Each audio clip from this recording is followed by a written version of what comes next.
Hey everyone, welcome back to Branded. All right, this week kicks us off for a new series that I am calling the Brand Alignment Formula. So you may hear me refer to this as Brand AF, and it does not mean as fuck. It means alignment formula. So this is something that I've been doing in my own business. This is something that now that another year has pretty much passed, I'm going to be doing again in my business. And I decided I want to record this and I want to share this so you guys can do it with me. We're going to roll up our sleeves. We're going to do real alignment work on our brands together. So today we're starting with something that has way more power than people give it credit for, your calendar.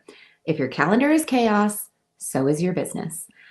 You can have the most beautiful website, the best offers, the strongest messaging, but if your calendar looks like a hot mess, I'm betting that your business does too. Moving through your days in this reaction mode instead of confidently leading each task that you start is not how we want to be running our businesses. That's when you end up at the end of the week and you've done back-to-back client calls at like totally random times that didn't really suit your best energy level and like bringing your best self, right? You're sprinting between tasks, you're squeezing in creative work anywhere you can find like just a little extra patch of time. And by the end of that week, you're just like, why the fuck am I so tired? Why am I so wiped out? Your calendar will subtly run you ragged if you don't control your calendar, because in turn, it'll start controlling you. And that is not fun. Usually, this doesn't happen when your business is too demanding. It's usually because, quite simply, your calendar is chaotic. And that kind of chaos will start to control you.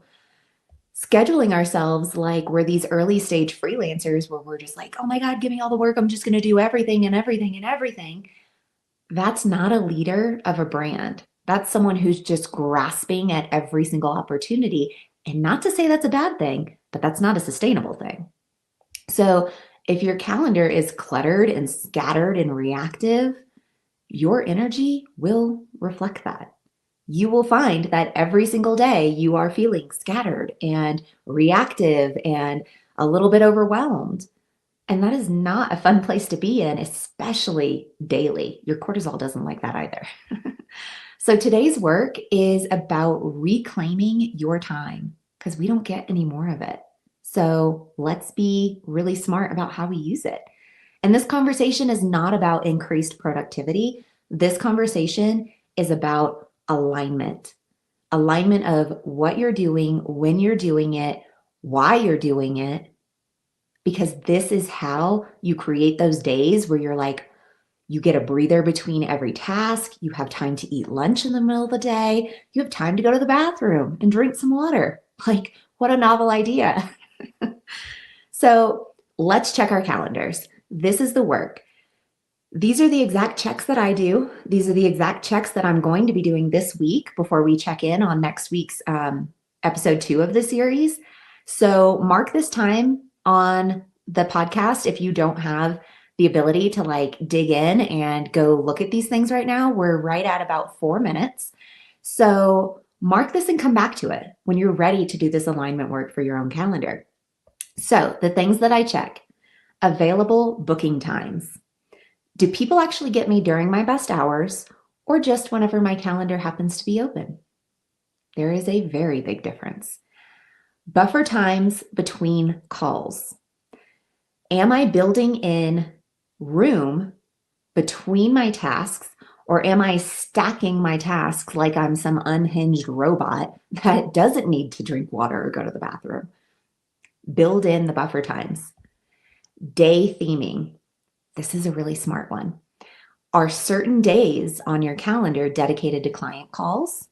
Are certain days dedicated for like the deep introspective creative work that your business needs? Are certain days dedicated to the more tedious admin stuff that you know has to get done? Or is everything just sort of like smushed together and stressing you out?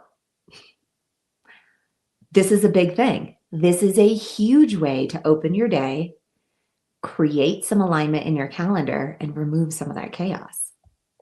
The other thing I check for: Respecting my peak energy times.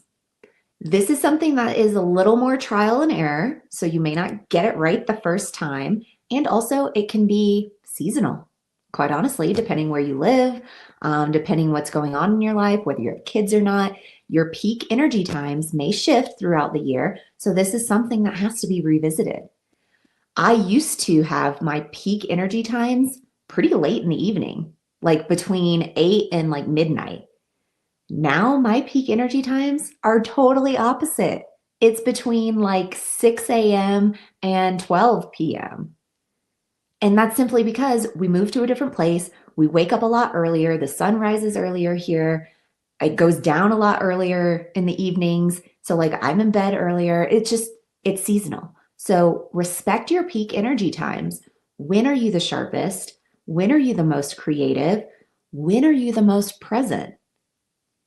And is that time actually being protected, or are you consistently sacrificing it? Big question there. And then the last thing that I check on my calendar is client time versus CEO time. And that's just what I call it. You can call it whatever you want. Basically, is time blocked out for you to give your business attention, or is every waking hour spent on your clients?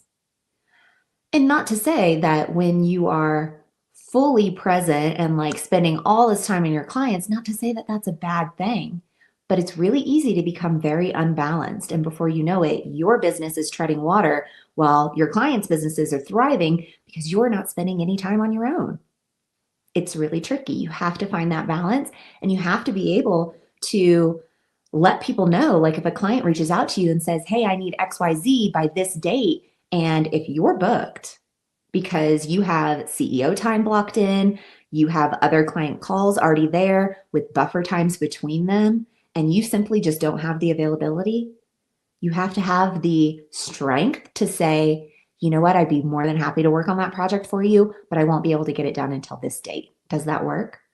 Sometimes there's leniency in that. So instead of just saying okay and then stressing yourself out and potentially not doing as good of a job because you're squeezing that task into a place that it really doesn't need to be, that doesn't really serve the client either. So your calendar, it should support who you're becoming, not trap you in who you've been and what you've been doing. You have to leave room for yourself. When we ignore this part, when our calendar is like totally out of alignment, it's completely jammed with all sorts of tasks, your creativity ends up just being squeezed because you have no time for it anymore. So you end up having these tiny little pinholes of time where you can be creative, and eventually you're just not creative at all because you've left no time for yourself.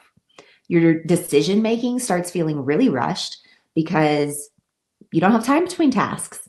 You don't even have time to go to the bathroom. So you're just like, what the fuck? And you just start making decisions without thinking through things.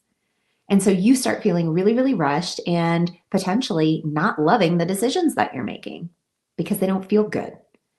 Your client experience, it will start to become inconsistent when your calendar is super chaotic because you end up squeezing people into these times instead of saying, you know what, I'm going to dedicate this day of the week to this kind of client work. So anytime they reach out to me, there's this expectation of like, I can get this done within this amount of time. Depends on your business, right? But your client experience is going to become really inconsistent the more chaotic your calendar is. And plus, your nervous system being in this like constant alert mode is not healthy. High cortisol levels that are consistently high is one of the fastest ways to retain weight and get bad sleep and like have digestive issues. High cortisol levels are not a thing that you want to have. And if your calendar is the thing that is creating that and you have the ability to take back control, wouldn't you want to? This is when you start like resenting the work that you used to love, it's usually because you've spread yourself too thin. You've put too many tasks in front of you and they become not fun anymore. It just becomes this like, I have to do this because I promised I would. You know what? You can still promise to do that task tomorrow or on Thursday at 2 o'clock, whenever your calendar is available for it. So this kind of work, this matters. And that's exactly why I wanted to start the Brand AF series with the calendar work, because it is one of the simplest, the quickest, and the most impactful adjustments that you can make on your brand. So this week, between now and next week's episode, choose one of the following statements I'm about to make and do something about it. Statement 1, I want to set stricter booking windows. Statement 2, I want to add a minimum 15 to 30 minute buffer between my appointments. Number 3, I want to theme my days. Number 4, I protect my creative hours. Number 5, I want to put CEO time on my calendar in ink. In ink is, meaning you're not changing it. So out of those statements, which one of them is hitting you the hardest? And when you really think about this and you truly do this work, you're going to feel an almost immediate shift in your business. Suddenly, time feels like it's yours again. Your work feels more grounded. Your attention stops just being splintered into all these different directions. And you're just like, God, I don't even know which one to choose in order to focus on. This alignment work, this is alignment in real time. Like the lived experience of alignment is doing this calendar work. This is not just conceptual. This is very tangible and it will make a huge difference in your business. You're not here to build a business that drags you around by the hair. It's just like, hey, task here. Hey, task here. You're just like, oh my God, I'm pulled in so many different directions. And I know you know what I'm talking about. This is just the nature of being a business owner, it seems. We have to be fully present and aware that we are doing this to ourselves. And we have the control to take it back. You're here to build a business that supports you, a business that expands you, a business that leaves room for you to think and create and to lead. I mean, how beautiful would that be, right? So this very first foundational piece, this is your time. So if you do just one thing today, go look at your calendar and honestly ask yourself, does this reflect my best work, my best rhythm, and my best leadership? And if the answer is no, great. You have something really fantastic to start working on. And I'll be doing this right alongside you. Like I mentioned in the beginning of the episode, I'm going to report back next week about the shifts that I've made in my own business and how they're already changing the way that I'm working. So thank you so much for being here for the first episode in the series of Brand AF, Brand Alignment Formula. This is something I've been doing to keep my business aligned and moving forward year to year. And this year I decided to share it with you so you can do it with me too. I'm really glad you're here and we're doing this together. I will see you next week. We are going to be chatting about boundaries. That's a good one, right? All right. I'll see you next week, guys. Bye.